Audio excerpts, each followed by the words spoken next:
I just wanted to go over this, guys. Like I said earlier, you know, Outlands is always looking to improve both its in-game experience as well as its new player experience.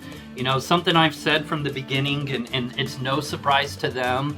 They know, right? You guys know, all that good stuff. Our biggest churn on Outlands is new players. I think Ultima Online in general, the biggest churn, which means people that come and then instantly leave, or just people that leave, is new players.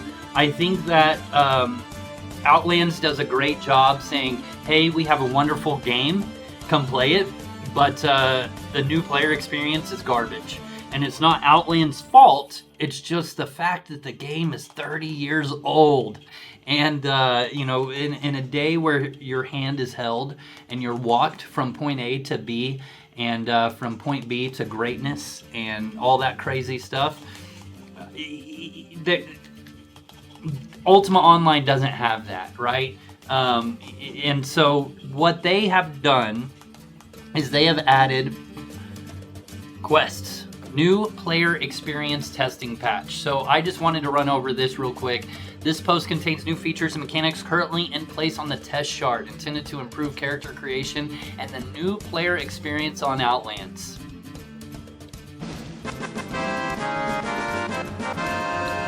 Players can report any bugs, blah, blah, blah. He says that every time. Okay, so here's the deal. You've got on here character creation has changed. Think about this. You're a new player and you jump into the old school character creation and you're like, I guess I want to be a warrior. I guess I want to be a mage. I guess I want to be a blacksmith. And you click the pre-done templates, right? And you get some bunk-ass skills. Honestly, I think it doesn't even allow you to do that anymore. I could be wrong. But then you have to do custom. If you do custom, right? And it just... you don't have no idea. So you have to already understand Ultima before you can do custom or what have you, right? So they're confused. However, what they have done is they have created a change the template thing right here. This is good. Tank Dexter, and it starts with starting skills, all 60, and it's starting items and all that good stuff. I mean, dude, that's really cool. Pre-made template for a beginner. You know, yeah, Bard Archer, I guess. I wish there was a list of all of them, but you guys can, there may be one, who knows. Another really cool thing that I see on here is wiki pages, right? Each template has a view wiki for template. So you can do that and you go, oh, wow, there's a wiki. And then it brings said wiki up. Also, they've got a description at the bottom. You know, even to the point of where it says players with at least 80 skill in arcane, wrestling, and magery can continue to cast spells while wielding an arcane staff. So it gives you kind of like a, okay, so I read that. Now I need to go ahead and get my arcane and wrestling and magery up to 80, right? That needs to be my first goal. You know, just from reading that, that's kind of what I'm thinking. You know, if I do arcane, this says tamer mage, but yeah, you guys catch my drift on there. So there is that. And then of course, if you get the game, you click custom template and go from there, right? You can apparently review templates, stat skills, or starting items. So you can review it, look at other ones still from there. That's where old Poonstar is sitting, right? Now I get why this thing is here. I was wondering why that was there. I was like, surely they didn't just make me a little area to sit Poonstar during Whiskey Saturday, right? Or did they? Anyways, so yeah, lots of that stuff. Young player status no longer has a maximum time limit. It will only be removed from a player the first time they leave Shelter Island. I think that's good. I almost wonder, and this may be abused, and that may be why they didn't do it, but I almost wonder if the time starts when you leave Shelter Island, right? And I'm sure that they debated that internally and with the companions and things like that, and came up with a reason as to why they did not do that. I do know that, I think, I shouldn't say I do know, but I think if I was to create a character right now, it would be young. Is that correct or no? I don't know. So that may be the reason. So maybe it should be Outlands ID. Well, yeah, I don't know. Either way, that's probably why they did it that way. Moving on, let's go. I'm talking about shit I don't know, right? Skill gain, you can now reach 100 magery skill from casting 7 circle skills. So that makes magery cheaper to do for a new player. That's a big win right there. So new player templates, summoner, all the way, baby. All the way. Increase the rate of skill gain for magery from the 70 to 100. Yeah. Deadgum, that's awesome. That's very cool. Pairing and magic resist skills will no longer have caps, limiting how much skill gain a player could receive from a single enemy creature. That's a big win too. Because look, skill gain is trivial, right? The real game is aspect, codex, etc. You know, skill gain is very trivial. I think that it should be something extremely simple. That's a big win. Atlas is the new players section of the Atlas now features a number of additional locations that have a value to new players. Cool. So those new player locations are new player dungeon, Prev Bank, Innkeeper, Prev Society. Yeah, see, these are all good places. Ratman Hovel. You guys say Hovel or Hovel? I don't know. I'm from Oklahoma. Those are good places for it. Okay, Outlands Quest. This is the big win right here, okay? Crawling all adventurers. Okay, our current plan is to focus on 3 types of quests for players. Seer quests, holiday quests, and new player progression quests. Okay, so you've got this, what looks like, you can see a quest available, right? Quest available, and you've got the little exclamation, which is very good. You know, everybody knows that exclamation mark, right? Everybody knows that. It's like, oh shit, there's a quest there, right? Thanks, World of Warcraft. That was the best thing to ever happen to MMOs, right? It's like, hey, look at me. So that's a big win there. Kill near, and I guess this is like a quest. Yep, a quest log, quest list. That's Can I get a? Very cool indeed. Quest and quest issuers. If an NPC has 1 or more quests available that a player can accept, they are known as a quest issuer.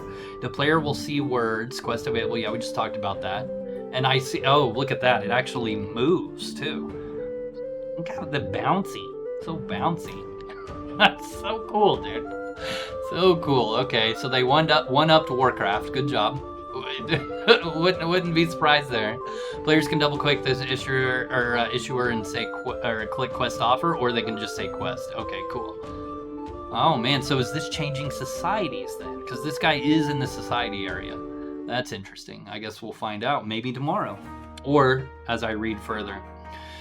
Some quests will have requirements that must be met by the player before they accept the quest. Requirements will display as green. Okay, these are just mechanic stuff. I'm going to scroll on past this. Players can accept the... Yep, okay. Very cool. Quest tasks, and you have a log. See, that's really cool. I like the log. And then you can track your progress. Yep, okay. And then they show up at the bottom left like they normally would. Very cool.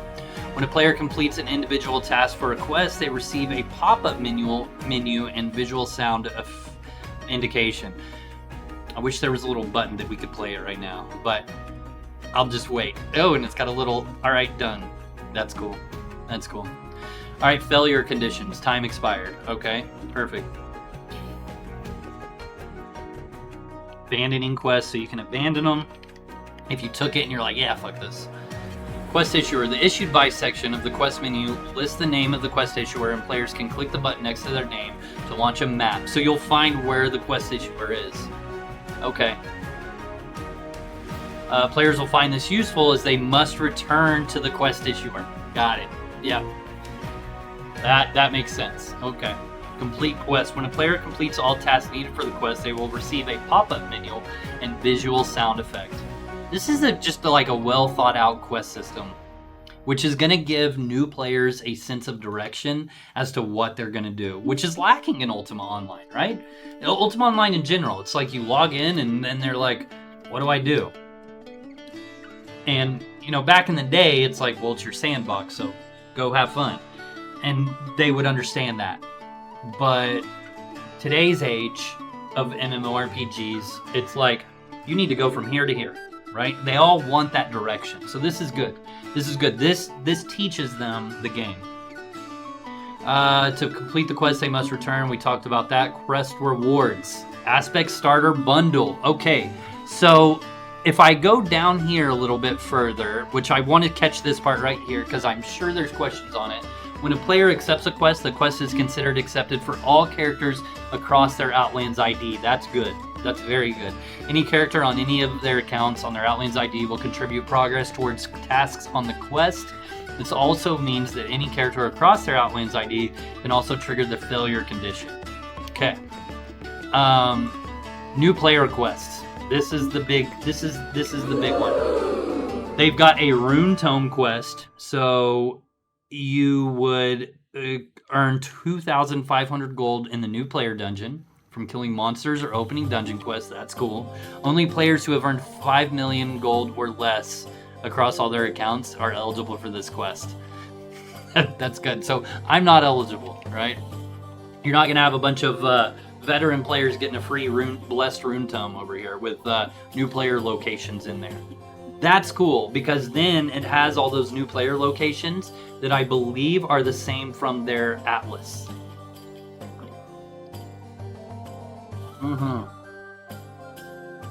Bonded Mount quest. So there's going to be a Rune Tome quest, Bonded Mount quest with a bonded horse.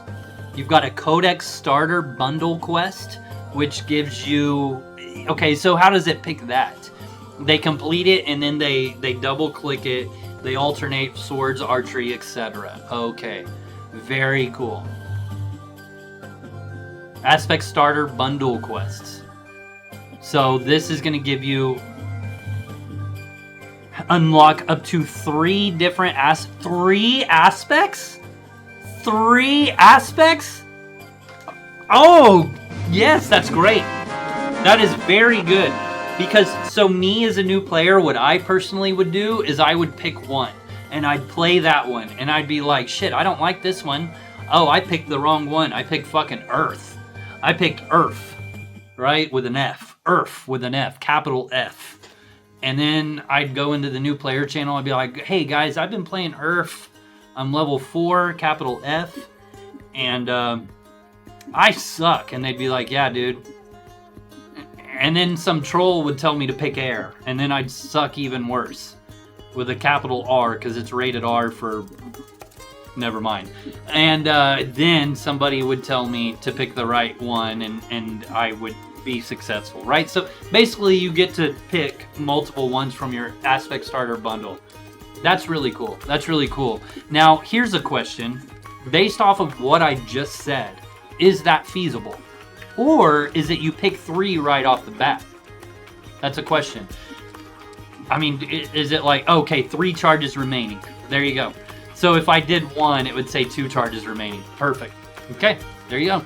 Skill Mastery Orb Quest. So if I kill 50k value of gold, then I get skill orbs for free. Very cool. I mean, skill orbs are 10k a pop right now. That's going to kill the market of new players that are buying orbs, but fuck it, dude. I don't care. You know what I mean? Like, let's save those orbs for veteran players. You know what I mean? I got 18 skill orbs on my vendor right now. But like, I'll make money off of the veteran player that's making another character versus make money off of the new player. This is cool. This is cool because they're gonna get 50,000 gold from farming plus the skill orb, right? So is this a skill orb? To earn a skill orb has a 7-day temporary blessing. Oh, okay. So every week you get a free skill orb plus the 50k you farmed. So essentially you're getting 6 skill orbs as you farm 50k, right? Because you could just buy the other 5 with that 50k, right? In the grand scheme of things. Maybe I'm saying it wrong, but that's what I read at the moment.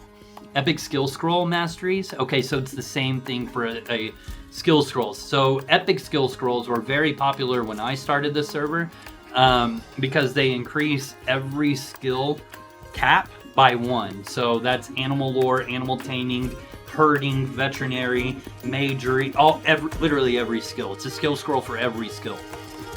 So that's cool.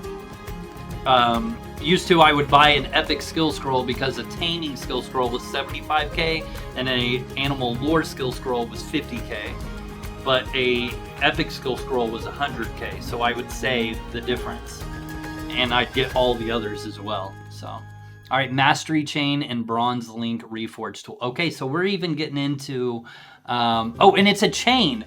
I am forgetting a very important part. This is really cool, actually. So it starts off with, hey, we got to get you a rune tome. That way you can go places. Then it progresses to, okay, I got to get you a bonded mount. Okay. Then it progresses to, we got to get you a codex. Okay. Now we got to get you an aspect kit. Okay. Now you've got that. You've learned about aspects. We got to increase your skill cap. Let's get you some skill orbs. Let's introduce you to skill scrolls. Increase those particular skills caps. All right, you've become a veteran UO Outlands player. Let's get you a mastery chain. And let's get you a bronze link. And you know what? You may get a shit link, so we're going to teach you how to reforge it too. Last but not least, we're going to teach you about Arcane Essence. This should be back here. Why is this not bundled in with the aspect? I'm sure there's a reason. The intention for this quest to point players to society job systems if they have not yet explored it. Now, does this say anything about, really, I don't know, maybe it does, but yeah. Very cool. Very cool. The only critique I have, and again, I didn't read word for word, right, is that why is Arcane Essence at the end versus right after or even potentially before? Like, the quest guy could be like, I'm going to give you some fuel for something that is very powerful in the future. It's called Arcane Essence. Go and kill 25,000 gold worth of creatures. Then come back to me. I will give you 250 gallons of fuel. And you, my friend, will hold on to this fuel until a later date when I deem you worthy. Could be wrong, right? But anyways. That's very cool. Very cool. Look, everybody's big cheers, big W's. W, post reply. There it is. Outlands, I love you. Seriously, that's badass.